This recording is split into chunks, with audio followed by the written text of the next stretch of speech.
Good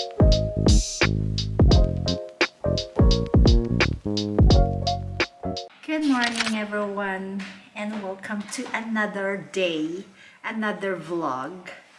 So today guys is Tuesday. Naka-off ako ngayon kasi madami akong gagawin. Puro doctor's appointment. Ginawa ko na siya 3 in 1.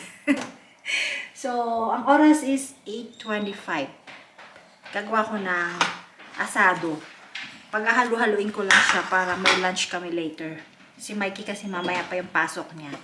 So, ang agenda namin for today is kumuha ng eyeglasses kasi kailangan ko na ng for reading. Malabo na yung mata ko. For reading lang naman. Tapos, ganun din si Mikey. Kailangan na niya ng salamin. Kasi sabi ng doktor is progressive na raw yung susuotin niya. Kailangan niya suotin. So, kaya yon. And then after, meron akong si Remy, naggangangawa. And then after, meron akong physical check-up. June na daw ako, kaya kailangan ko nang pumunta. And then later, 3 o'clock, dental appointment naman sa dentist. O diba, ang dami kong appointment. Ang ginawa ko na yan para hindi masayang ang day off natin. At saka meron pala akong pipikapin sa Cross Iron. May in-order kasi akong hiking boots para pag nag-camping kami ni Mikey, meron kami susuotin. So, in-order ko siya online, parang 60% off. So, nag-order kami ng shoes sa Mountain Warehouse. And pipikapin ko siya mamaya kasi matagal din yung kasi in-order ko siya online. It's okay lang kasi hindi naman nagmamadali. Naka-discount naman na kami. So, yon, I'm going to make breakfast. Coffee, babe. Coffee and as usual, toast. Hihintay natin si Mikey kasi disaster kapag akong unang umalis. Magwawala si Remy. Pero nung lumabas ako ng bahay, nagwawala na siya. So, diretso na kami sa optical para i-finalize yung salamin na kukunin namin.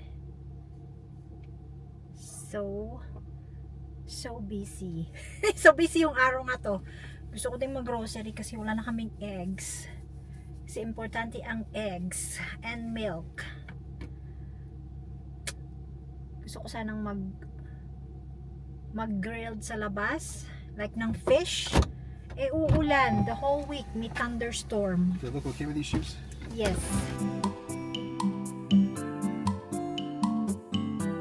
So, natapos na yung aming appointment sa eye check-up.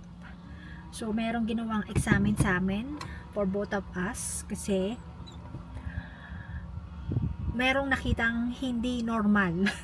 As usual yung akin, ganun din yung findings nung last like 2 years ago nung nagpapa-check up ako dun sa malapit sa dati naming tinitirhan. Same case. Meron daw abnormal nerve na basta lumalaki daw. So may ginawa kaming examine and eye drops again, both of us, pareho kami ni Mikey. And speaking, nung time na yon nagpapa-check up ako, I think ginawa ko siya 3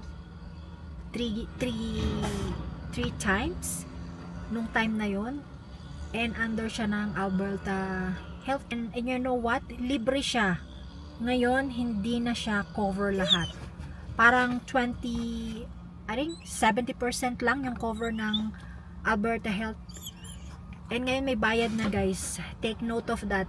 Pag mag-examine kayo sa eyes, may tinatawag na, I forgot the term, may bayad na siya. 65 each yung binayaran namin ni Mikey. So kung kukwentahin nyo, 70% lang yung cover ng Alberta Health. So yung binayaran nga namin ni 65, what more yung regular price.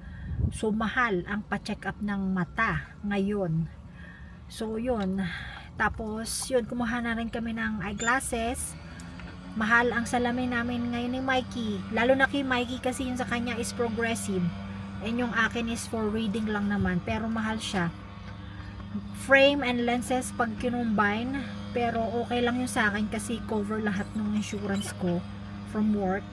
Kasi minerge namin yung insurance namin ni Mikey, pero yung kay Mike, over sa limit kasi mahal nga ang salamin. Pero kailangan namin yun kasi pag ganitong nagkakaedad, alam nyo na, especially ako kapag reading, as in pag tiny, hindi na ako makabasa. Sige, Remy nga pala pinick up namin after namin ng appointment kasi nandito kami sa work ni Mikey, meron kaming pinipick up dito sa work niya. So after nito, dediretso naman kami sa bahay para mag-lunch, and then diretso naman ako sa family doctor. O diba? Fully book ang day off ko ngayon. Day off ko pero puro appointments. Tapos later after that, dentist naman. Hindi ko sinami si Mikey kasi siya magbubuk ng sarili niya. And mayroon kasi i-book. Mamaya ayaw niya yung schedule kaya nagse-separate kami. So yun, medyo mataas ang temperature natin. Parang 24 degrees Celsius, pero mahangin naman siya. It's not bad. So done na ako sa aking physical check-up. Minalimutan ibigay sa akin yung doktor. Sabi niya magpa-mammogram test ako. Wala lang, para lang ma-physical check-up. Siguro next time na lang kasi wala pa naman akong bakasyon. I-request ko na lang yun.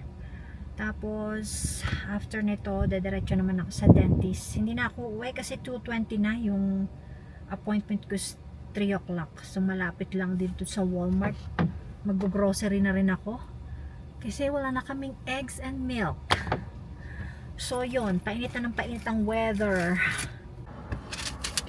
So nagpagas muna ako guys. Ang gas ngayon is 178 dito sa Shell, pero ginamitan ko siya ng membership para naka less 3 cents tayo. So punta na ako sa dentist. Sana tanggapin ako mas maaga, kahit 3 o'clock yung aking appointment. Then after, daan na ako sa Walmart, bili lang ako ng mga essentials. So ayan, nandito na tayo sa Walmart. Tapos na yung ating appointment sa dentist. So ang ating appointment ay check-up, check, dentist, check, physical check-up, check. O di ba pinakyaw na? So andito na ako sa Walmart. Mag-grocery ako kasi wala na kaming food. Mainit sa labas.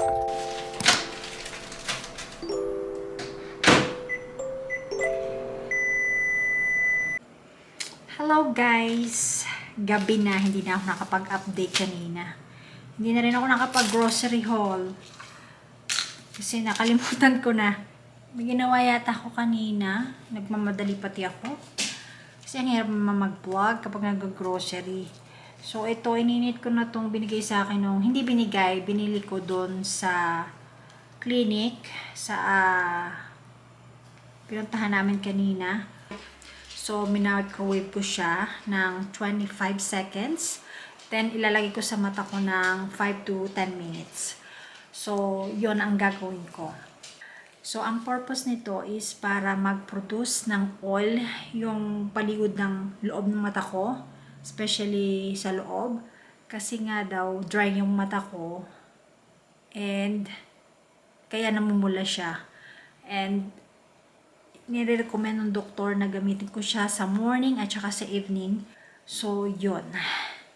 So, yan lang guys, ang aking vlog for today. Medyo busy ako and productive naman. May nangyari naman sa day off ko. So, yun lang guys. And I hope nag-enjoy kayo. And I hope to see you soon on my next video. Thank you guys for watching. And God bless. Bye!